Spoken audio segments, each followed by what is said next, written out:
Pinabagsak ng bagyong Christine ang tulay na ito sa Laurel, Batangas. Umapaw noon ang ilog at rumagasa ang tubig. Dahil dito, hindi marating ng mga sasakyan ng ilang barangay sa Laurel. At ang mga residente tumatawid ng ilog para makapunta sa sentro ng bayan. Mas gusto ko pa kung pumutok ang bulkan kahit pa paano nakakatakbo ka. Dito wala kang tatakbuhan. Biglaan po ito eh. Walang naisalba si Tatay Islao. Ang bitbit niyang chessboard, pinulot na lang daw niya para may libangan ng mga kabataan sa kanilang nilikasan.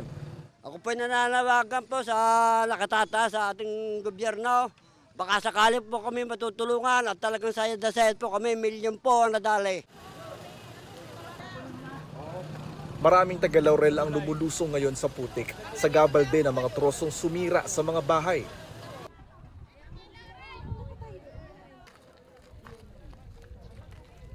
Tingnan nyo tong mga malalaking troso na inagos dito. Imagine nyo na lang kung gaano kalakas yung tubig, yung umagos dito para dalhin yung ganyang kabibigat na mga troso. At ito, kung tingnan nyo, itong bahay na to, ang daming mga kahoy, ang daming mga inanod, kahit hanggang dun. Grabe. Ngayon lang po ako nakaranas na ganito. Diyos ko. Kaya sabi ko, buti nga naabutan nyo kaming buhay. Naglikas na po kami, umuwi na po kami, naglinis kami. Tapos bigla na lang humagos yung tubig. Patay ang mga alagang hayop. Lubog ang mga luma at bagong motorsiklo. Saan nakapwesto yan? Dito? Dito po. Pati mga truck pinataob. Pangjag siya, puno yan ng yero na pan-deliver. Wala na ma-deliver dahil ubos na. Sa tabing kalsada nakaburo lang tatlong magkakaanak na nasawi sa pagguho ng lupa sa kanilang bahay, kabilang ang sanggol na 5 months old. Nagsabi po ako sa kanila na pumunta po sila sa amin, na doon muna sila tumigil. Kaso nga po, natakot din po sila sa amin dahil nang dumaan din po ang baha, mga bato, mga sangag. Kaya natakot din po siya, umuwi sila sa kanila. Si Geneva naman iniisa-isa ang mga punerarya at presinto para mahanap ang pinsang si Annalyn at 8 taong gulang na anak nitong si Ira. Nawawala sila matapos anurin ng baha sa bayan ng Agoncillo. Kahit po manghuhula nga po at pinagtatanungan namin baka po may balita na ako sa namin. At least makita man po namin yung bakay. Kasi po kung ligtas po siya, alam po namin tatawag po siya agad eh.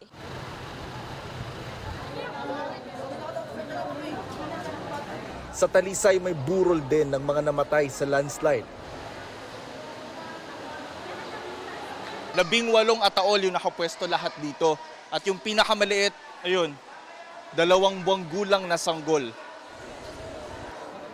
Ang sanggol ay anak ni Reynaldo, isa sa 4 na anak niyang nasawi, pati kanyang asawa na natagpo ang magkayakap sa isang kama. Sinabihan daw niya noon ang mga anak na huwag lumabas ng bahay habang siya'y nangingisda sa lawa ng Taal.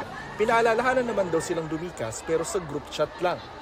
May makakaligtas sana kung pupuntahan sa bahay mismo ng halimbawa yung kapitbahay o kung sino man na nakakana.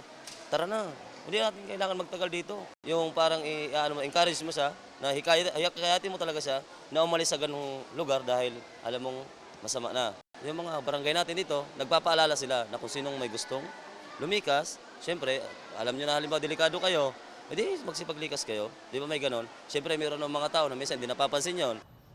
Halos lahat ng napinsala ng bagyo mga bayang nakapalibot sa lawa ng Taal. Sabi ng kongresistang nakakasakop sa distritong ito, hindi nagpatupad ng forced evacuation ng mga alkalde. Wala namang forced evacuation tayong pinagawa, Mayor. Pinapalikas lang usually yung mga nasa tabing baybay dagat o danger zone areas na usually tumataas ang tubig. Pero this is really unprecedented itong nangyaring ito. We were all caught unprepared, sa totoo lang. Sinusubukan namin makuha ang panig dito ng Batangas PDRRMO. Sa ngayon may mga hirap pa ring madaan ang kalsada sa Talisay at Laurel. Kailangan din po namin sa madaling panahon na mga heavy equipment dahil talagang yun po mga national road po namin, yun po mga daan namin papunta sa mga barangay ay halos barado na po. Nasa state of calamity na ang Batangas. Sa tala ng PNP Batangas, 54 na ang patay, 21 ang nawawala at 18 ang sugatan. Maraming bahay ang walang kuryente at tubig at pahirapan ng cellphone signal. Para sa GMA Integrated News, Jonathan Andal, nakatutok, 24 oras.